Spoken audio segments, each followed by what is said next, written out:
নমস্কার বন্ধুরা, কেমন আছেন সবাই? মধুমিতা রান্নাঘরে আপনাদের সকলকে ওয়েলকাম জানাই। মধুমিতা, আজকে আমি নিয়ে চলে এসেছি আপনাদের জন্য করলা দিয়ে একটি নতুন রেসিপি। যারা তেতো হিসাবে করলাটা খায় না তারাও কিন্তু এটা হাত চেটেপুটে খাবে। কোনো রকম তেতো ছাড়াই একদম ঘরোয়া পদ্ধতিতে খুব সহজ সরলভাবে এই রেসিপিটি আজকে আপনাদের সঙ্গে আমি শেয়ার করব। এর জন্য আমি নিয়ে নিয়েছি করলা। এখানে করলাগুলোকে ভালোভাবে ধুয়ে আমি এগুলোকে একটু দুভাগ করে কেটে নিয়েছি। আপনারা চাইলে এগুলো গোটাও রাখতে পারেন গোল গোল করে। তারপরে এগুলোকে একটু ম্যারিনেশন করে নেব। নিয়ে নিয়েছি হলুদ গুঁড়ো এবং লবণ। তারপরে হাত দিয়ে মাখিয়ে এটাকে 10 মিনিটের জন্য একটু ম্যারিনেশন করে নেব। এখান থেকে যে জলটা বেরোবে সেখান থেকে কিন্তু অনেকটা তেতো বেরিয়ে যাবে। এখানে আমি একটা মশলা তৈরি করে নেব। নিয়ে নিয়েছি 1 চামচ আদা বাটা, বেসিক মশলা কিছু, জিরের গুঁড়ো, ধনের গুঁড়ো এবং রেড চিলি পাউডার বা কাশ্মীরি রেড চিলি পাউডার, সবগুলো দিয়ে জল দিয়ে একটা পেস্ট তৈরি করে নেব। এভাবে একটু জল দিয়ে পেস্ট তৈরি করলে কিন্তু এটা অনেকটা বাটা মশলার টেস্ট নিয়ে আসে। এদিকে তেল গরম করতে দিয়েছি আমি, কড়াইয়ে সাদা তেল গরম করতে দিয়েছি। 3 থেকে 4 চামচ মতো তেল হলেই কিন্তু রান্নাটা পুরো কমপ্লিট হয়ে যাবে। এদিকে এখান থেকে অনেকটা করলা থেকে কিন্তু জল বেরিয়ে গেছে। আঙুল দিয়ে এভাবে হাত দিয়ে চেপে এগুলোকে তেলের মধ্যে এবার দিয়ে দেব। আঁচটা কিন্তু একদম মিডিয়ামে রেখে এগুলোকে একটু ভেজে নেব। তবে একদম লাল বা কড়কড়ে করে ভাজার কিন্তু কোনো রকম দরকার নেই। এগুলো একটু সেদ্ধ হয়ে গেলে কিন্তু নামিয়ে নেব।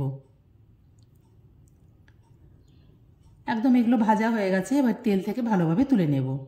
একদম খুব তেলে ছেঁকে ভাজারও কোনো দরকার নেই।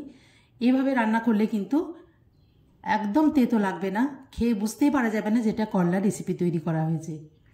করলাগুলো আমি তুলে নিয়েছি। ওই সামান্য যে পরিমাণ তেল আছে সেই তেলের মধ্যে এবার আমি দিয়ে দিলাম দুটো এখানে পেঁয়াজ কুচি।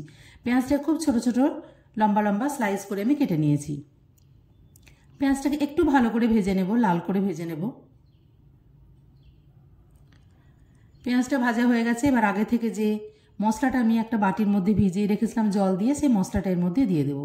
সঙ্গে একটু জল দিয়ে খুব ভালোভাবে মশলাটা কিন্তু কষিয়ে নিতে হবে।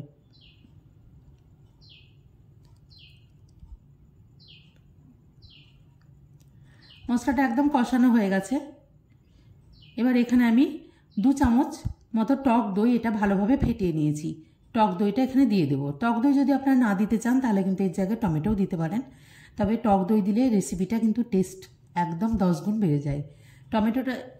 দইটা দেওয়ার পরে এটাকে একদম লোতে রেখে কিন্তু মশলাটাকে কষিয়ে নিতে হবে। দিয়ে দিলাম পরিমাণ মতো হলুদ। একদম আঁচটাকে কমিয়ে রেখে এটাকে যতক্ষণ পর্যন্ত দইয়ের জলটা শুকিয়ে যাচ্ছে ততক্ষণ পর্যন্ত এটাকে একটু কষিয়ে নিতে হবে। মাত্র 4 থেকে 5 মিনিট হাতে থাকলে কিন্তু এই রেসিপিটা একদম বানিয়ে নিতে পারেন। দিয়ে দিলাম পরিমাণ মতো নুন এবং চিনি। তারপরে এখানে ভেজে রাখা করলাগুলো এর মধ্যে কিন্তু মিশিয়ে দেব।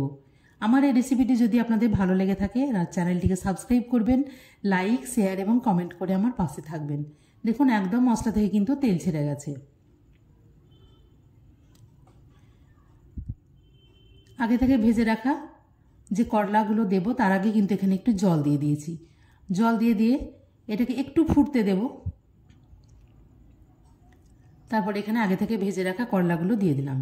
তবে জলের পরিমাণটা একদম অল্প দিতে হবে। এখানে ঢাকা দেওয়ার কোনো দরকার নেই, যেহেতু করলাটা আগে থেকেই দেওয়া, সে ভেজে নেওয়া আছে একটু। তো একটুখানি ফুটলে জলটা একটু মরে গেলে কিন্তু রেসিপিটা একদম তৈরি হয়ে যাবে। আপনারা চাইলে একটু ঘি দিতে পারেন নামাবার আগে, তবে আমি এখানে কোনো রকম ঘি দেইনি। একদম ফুটে গেছে, এটাকে অফ করে দিয়ে এবার একটু সার্ভ করে নেব। তারপরে একটু রেস্টিং টাইম দিলে কিন্তু এটা একদম সুন্দর খাবার জন্য গরম গরম দুপুরের ভাতের সঙ্গে কিন্তু দারুণ লাগবে। রেসিপিটি অবশ্যই একবার ট্রাই করবেন।